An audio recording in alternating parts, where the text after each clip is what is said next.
அனைவருக்கும் வணக்கம்.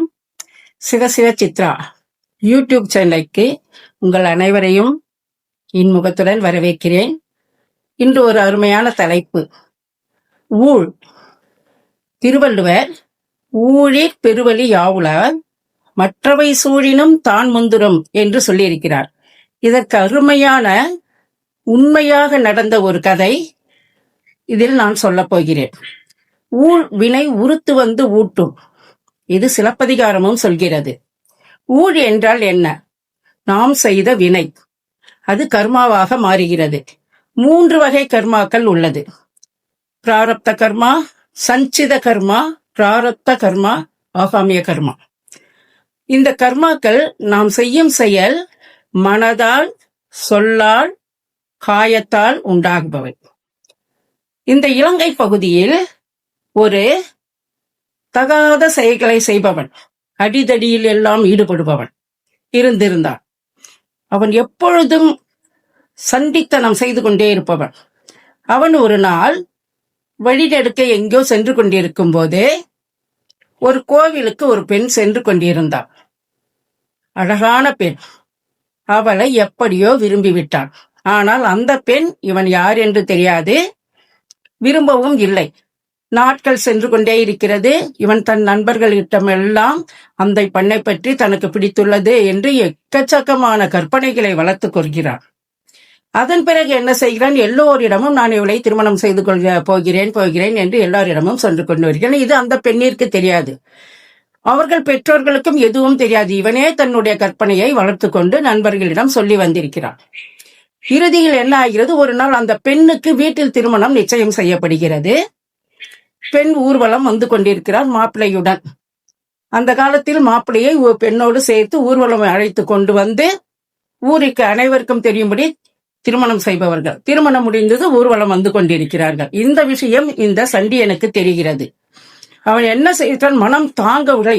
நாம் திருமணம் செய்து கொள்ளலாம் என்று இருந்தோமே, இதை வேறு எவனோ கொண்டு போகிறானே என்று அந்த வழியில் உள்ள பெரிய நாவல் பழ மரம், அதில் ஒரு பெரிய கத்தி ஒன்று, பிச்சுவா கத்தி வைத்துக் கொண்டு மரத்தில் ஒளிந்து கொண்டான். ஊர்வலம் வந்து கொண்டிருக்கும் போது பெண்ணும் மாப்பிளை அதன் பின்னாடி நிறைய மக்கள் வந்து கொண்டிருக்கிறார்கள். திடீரென்று மரத்திலிருந்து குதித்தான். மாப்பிள்ளையை ஒரே குத்து.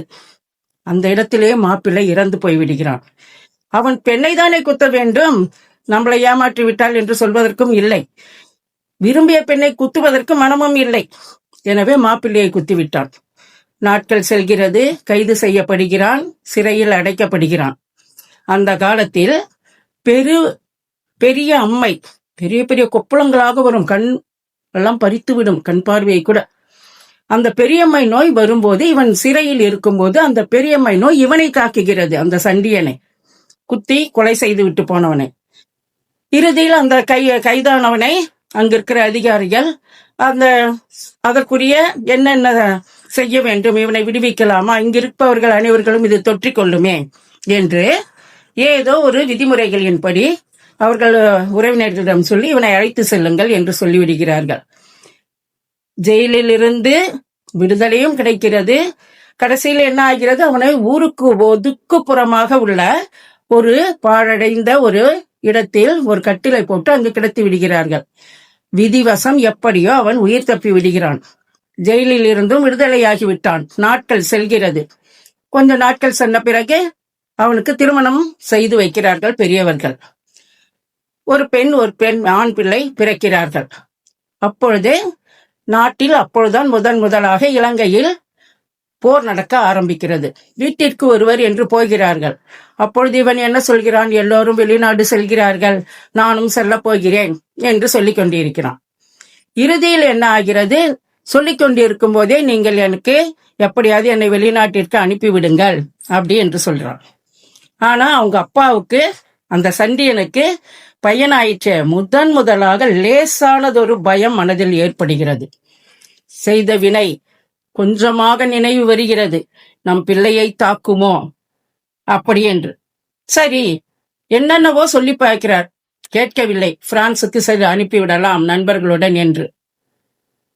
கையில் உள்ளது காது, மூக்கு, தாடி எல்லாவற்றையும் விற்று அடமானம் வைத்து எப்படியோ அந்த பையனை வெளிநாட்டிற்கு அனுப்புவதற்கு தயார் செய்து விடுகிறான். என்ன சொல்லியும் கேட்கவில்லை. நீ அனுப்பவில்லை என்றால் நான் தூக்கு மாட்டிக் கொள்வேன் என்று பயமுறுத்துறான். நாமே நம் மகனுக்கு வினையாகிவிடப் போகிறோமோ என்று பயந்து ஏற்பாடு செய்கிறான். ஏரோப்ளேன் ஏற போகிறான். லேசாக வயிற்று வலி என்று சொல்கிறான். சரி, ஏதோ ஒன்று, ஏதாவது தகாத ஒரு ஏதோ சாப்பிட்டு விட்டிருப்பான் என்று மாத்திரையை வாங்கி வந்து போட வைத்து நேரமாகிவிட்டது. ஏரோப்ளேன் ஏறி விடுகிறார்கள். பாதி தூரம் கூட சென்றிருக்க மாட்டார். வயிற்று வலி, உடலுக்குள் உள்ள குடல் வெடிக்கிறது. வெடித்து அங்கே இறந்து விடுகிறான். பிரான்ஸ்ல போய் இறங்கும் போது டெட் பாடி அப்படியேதான் இறங்குறான். எப்படியோ யார் யாரோ அதிகாரிகளை பிடித்து வீட்டிற்கு கொண்டு வந்துகிறார்கள் அந்த பாடிய. அப்ப அவன் யோசிக்கிறான், நான் ஒன்று சொல்கிறேன், ஊழ்வினை உறுத்து வந்து ஊட்டும், ஊழிற் பெருவழி யாவுல மற்றவை சூடினும் தான் முந்துரும். அந்த ஊருக்கு கூட, அந்த செயலுக்கு கூட பக்குவம் என்று உள்ளது. அவன் அன்றே குத்தினான், இவனும் குத்தினான், ஏதோ ஒன்று நடந்தது, சரியாகி விட்டது. அப்பொழுதே நம்மளுக்கு ஏதோ நடந்து விட்டு இருந்தாக்க இந்த பிரச்சனையே வந்திருக்கிறது. ஆனால் என்ன நடக்கிறது இங்கே என்று பார்க்கும்போது, நாட்கள் செல்ல செல்ல செல்ல செய்த வினை இறைவன் பக்குவப்படுத்துகிறான். அப்பொழுதே தண்டனை கொடுத்து விட்டால் சிலருக்கு அது பெரிய விஷயமாக தெரியாது. ஆனால் இப்பொழுது என்ன நடக்கிறது என்று பார்க்கும்போது, அந்த வினைக்குரிய, அந்த இவனுக்குரிய அந்த மனப்பக்குவம், அந்த வயது பக்குவம், அந்த முதிய தன்மை, அப்பொழுதுதான் அவன் இறை மீது உள்ள நம்பிக்கை அவனுக்கு ஏற்படுகிறது. தனக்கு ஏதாவது நேர்ந்திருந்தால் கூட அது பெரிதாக தெரிந்திருக்காது. ஆனால் தன் மகனுக்கு என்று வரும்போது லேசாக பயம் தட்டுகிறது, பக்குவப்படுகிறது. அந்த செய்த வினை காலம் வரும்போது நின்று செயல்படுத்துகிறான் இறைவன். இறைவன் மிகப்பெரியவன். அப்படி என்ன ஆகிறது, கொண்டு வந்து போடுகிறார்கள். மனது கலங்குகிறது. கண்ணெதிரிலேயே எல்லாம் நடக்கிறது. இறைவனை முதலாக நம்புகிறான்.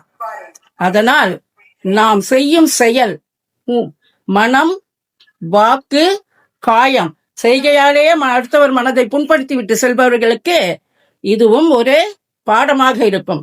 சொல்லால் செய்யும் தவறுக்கு, சொல்லால் மற்றவர்களிடமிருந்து அந்த பழியான வார்த்தையை நாம் வாங்குவோம். செயலால் செய்தவருக்கு யாரையோ நாம் அடித்து விட்டால் யார் மூலமாகவோ நமக்கு அடி வந்து விழும். ஆனால் காயத்தால் யாருக்கும் தெரியாமல் ஒரு சிறிய சைகை, ஒரு சிறிய அந்த நாடிகை, அந்த ஒரு விதாசீனம், அது என்ன செய்கிறது, பக்குவப்பட்டு காலம் வரும்போது நம்ம எதனால் நாம் செய்தோமோ அதுவே நமக்கு வினையாக வந்து முடிகிறது. இதையெல்லாம் மனதில் கருத்து கொள்ள வேண்டும். வயது வந்து பக்குவப்பட்டு முதியத்தன்மை வந்து அதன் பிறகுதான் நாம் கற்றுக்கொண்டு அப்பொழுதுதான் திருந்த வேண்டும் என்று எந்த விதியும் இல்லை. விதி இருந்தால் குழித்து கொள்ள வேண்டும். துன்பம் வரும்போது இடுக்கண் வருங்கால் நகுக அதனை அடுத்து ஊர்வது அஃது ஒப்பது இல். துன்பம் வருதா, சந்தோஷப்பட்டுக்கோங்க. ஏன்னா நம்மளுடைய கர்மா கழிகிறது என்று அர்த்தம். எந்த ஒரு நேரத்திலும் மனதாலேயோ சொல்லாலேயோ செயலாலேயோ யார் மனதையும் காயப்படுத்தாமல் இருங்கள். நாம் அப்படி செய்தால் பின்னால் நாம் ஏற்கப் போகிறோம் இந்த வினையை என்பதை மனதில் கொள்ள வேண்டும். வாழ்க்கை நீர்க்குமிழி போன்றது. அனைவரையும் மகிழ்வித்து மகிழ் என்பதுதான் என்னுடைய கருத்து. நன்றி, வணக்கம்.